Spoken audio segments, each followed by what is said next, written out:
Thanks for joining us for Campers Blast Off. I'm Ty Jacobs here for ESN Sports. So today we have three pressing topics that the two Harvey Newcomb and Theodore Giovanni Schwartz will be arguing about. So our first topic is reflecting on Jay Cutler. I guess I'll let you guys take it away. Well, Cutler, he had a pretty decent career with the Bears until maybe 2012, and he's just really old. He's had really poor passing statistics, and all of the Bears fans hated him, and I was glad when they released him. We hated Cutler. He was originally good, but then he technically retires and tries to go to Fox, but then gets a better offer for the Dolphins and plays better than he ever did in Chicago.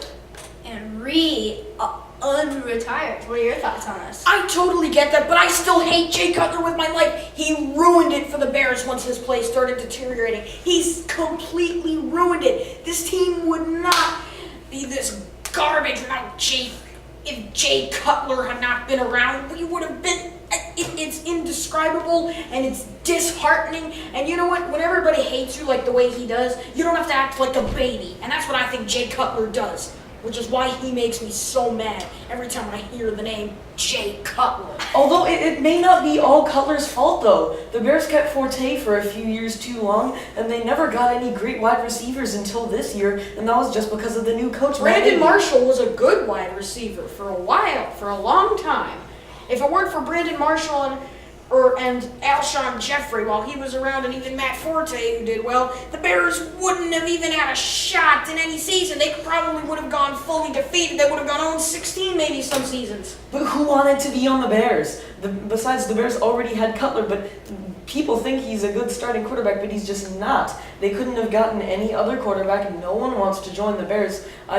Cutler ruined so many coaches, too. They could have drafted Let's take 20 more quarterback. seconds. 20 more seconds. They could have drafted a quarterback. The Bears weren't picking high enough then. With Cutler, they were playing bad enough to not make the playoffs, but still playing good enough to have a terrible pick. Basically, the Bears being stuck in no man's land was also his fault. Maybe paying too much money on Jay Cutler as well. It was just Cutler, and it took the administration way too long to act on it. So, after our next round, I will release who won this round, because you guys both had some great arguments. Next, we have Tom Brady. Their two thoughts on Tom Brady and who has the best argument about how they feel about Tom Brady. So, I'm going to declare you the winner of that last round, and you can go first. Okay, so I think Tom Brady has been a phenomenal quarterback all his life in the NFL. I don't think there's any quarterback that you can compare to Tom Brady. Peyton Manning's close behind, but we'll get into that another time. So Tom Brady, I think he's way too controversial, and he's done so many good things for the NFL, won all these Super Bowls, been so faithful to this phenomenal league.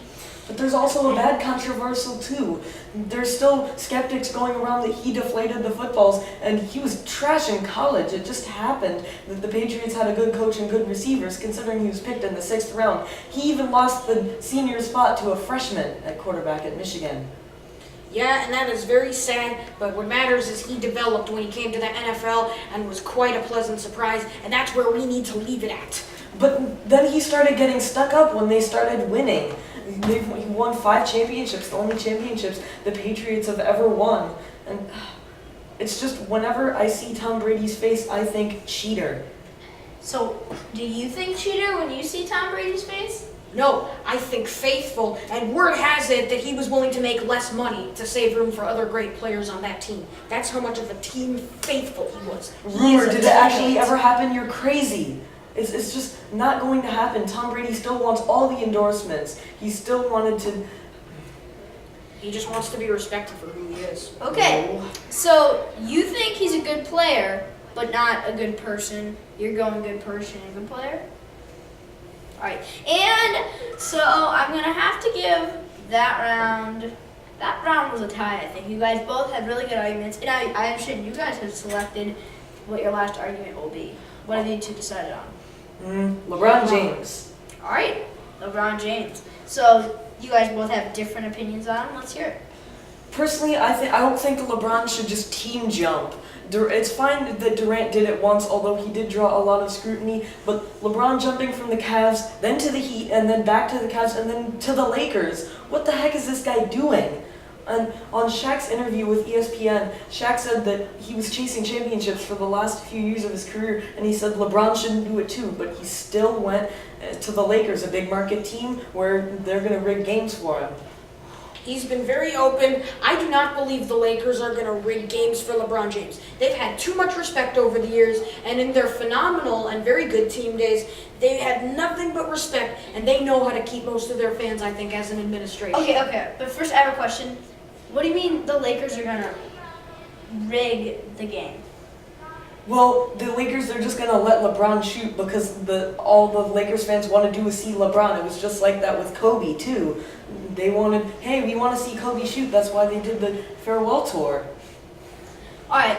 Oh. So I'm gonna have to give that round to Harvey. All right. So there's a tie here, and we'll be back next time on Campers Blast Off for Harvey Newcomb and Theodore Giovanna Schwartz. I'm Troy Jacobs. Good night. Bye.